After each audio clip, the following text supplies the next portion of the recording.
2025 లేదా 26లో డిగ్రీ లేదా బీటెక్ చదివారా? సాఫ్ట్‌వేర్ జాబ్ కోసం ఎదురు చూస్తున్నారా? అయితే కోడ్ జ్ఞాన్ 100 డేస్ కోర్సులో చేరండి, జాబ్ సాధించండి. ఇంటర్వ్యూలో అడిగిన క్వెషన్‌కి సమాధానం చెప్పలేకపోతే అసలు ఏం చేయాలి? ఎందుకంటే చాలామందికి నాలెడ్జ్ ఉంటుంది గానీ, అవును.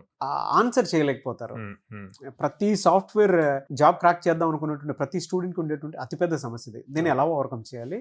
ఏం చేయాలి అసలు? ఇది అందరికీ రిలేటెడ్ అవుతుందండి. మీరు అబ్జర్వ్ చేస్తే గనక మనం ఎవరైనా ఇప్పుడు ఇంటర్వ్యూస్‌కి అటెండ్ అవుతున్న స్టూడెంట్స్‌తో మాట్లాడితే, సార్ నాది ఫైనల్ రౌండ్ వరకు వెళ్ళింది, హెచ్ఆర్ రౌండ్‌లో పోయింది అని చెప్తారు. ఆ ఫైనల్ రౌండ్ వరకు వాళ్ళకొచ్చిన ఇందాక మీరు అన్నట్టు నాలెడ్జ్ ఉంటది. ఆ నాలెడ్జ్‌ని కోడింగ్ పాయింట్‌లో ఎవరితోటి మాట్లాడాల్సిన అవసరం లేకుండా సిస్టమ్‌లో కోడ్ రాయటమో, లేకపోతే పేపర్‌లో లాజిక్స్ రాయటమో ఇట్లాగా జరుగుద్ది.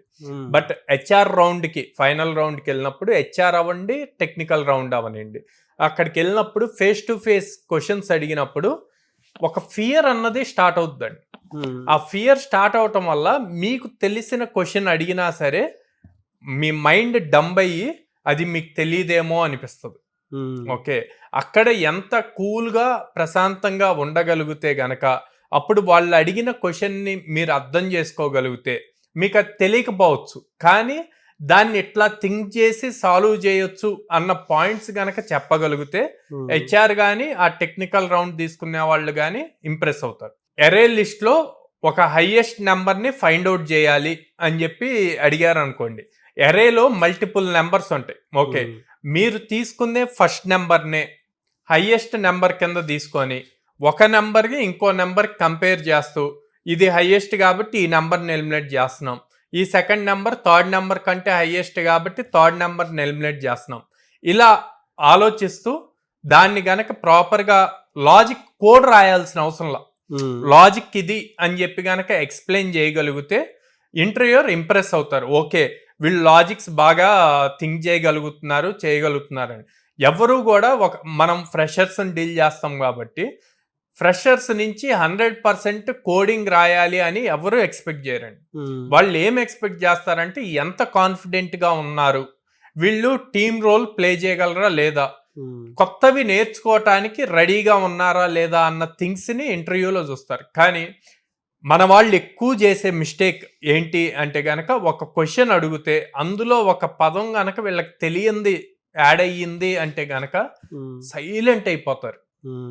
భయం స్టార్ట్ అయిపోయింది. అరే ఈ క్వశ్చన్ మనకు తెలియదు, ఏం చెప్పాలంటే ఒక 10 minutes ఏం మాట్లాడకుండా ఉంటారనమాట. ఆ 10 minutes మాట్లాడకుండా ఉండటం వల్ల నీ జాబ్ మిస్ అయిపోయింది.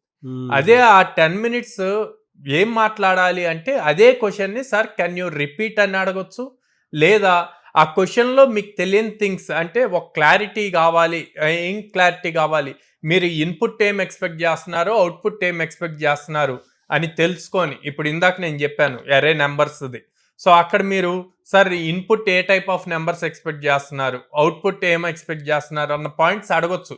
ఇంటర్వ్యూ అంటే వన్ సైడ్ కాన్వర్జేషన్ కాదండి. చాలా మంది చేసే బ్లండర్ మిస్టేక్ అది. 2 side కాన్వర్జేషన్ జరగాలి. జరిగినప్పుడే మీ స్కిల్ ఏంటి అన్నది వాళ్ళకి తెలుస్తుంది, వాళ్ళు మీకు క్లియర్గా ఎక్స్ప్లెయిన్ చేయడానికి ఉంటుంది, మీకు ఈజీ అవుతుంది ఆన్సర్ చెప్పడానికి. సో అలా కాకుండా వాళ్ళు క్వశ్చన్ అడిగారు నేను ఆన్సర్ చెప్పాలి అంతవరకే అనుకున్నారు అంటే గనక మీరు పెద్ద పెద్ద ఇంటర్వ్యూస్ని అసలు క్రాక్ చేయలేరు. ఓకే, సో అందుకే ఇంటర్వ్యూలో గనక మీకు వాళ్ళు అడిగిన క్వశ్చన్కి ఆన్సర్ తెలియకపోతే ఫస్ట్ కామ్గా కూర్చోవద్దు. 2, నాకు తెలియదు అని చెప్పి స్ట్రైట్ ఫార్వర్డ్గా చెప్పకూడదు.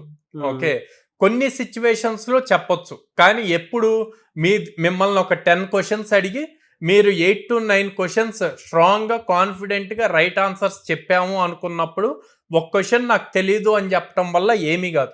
అట్లా కాకుండా మిమ్మల్ని అడిగిన ఫస్ట్ క్వశ్చనే నాకు తెలీదు అన్నారనుకోండి, అది చాలా రాంగ్ అవుతుంది అనమాట.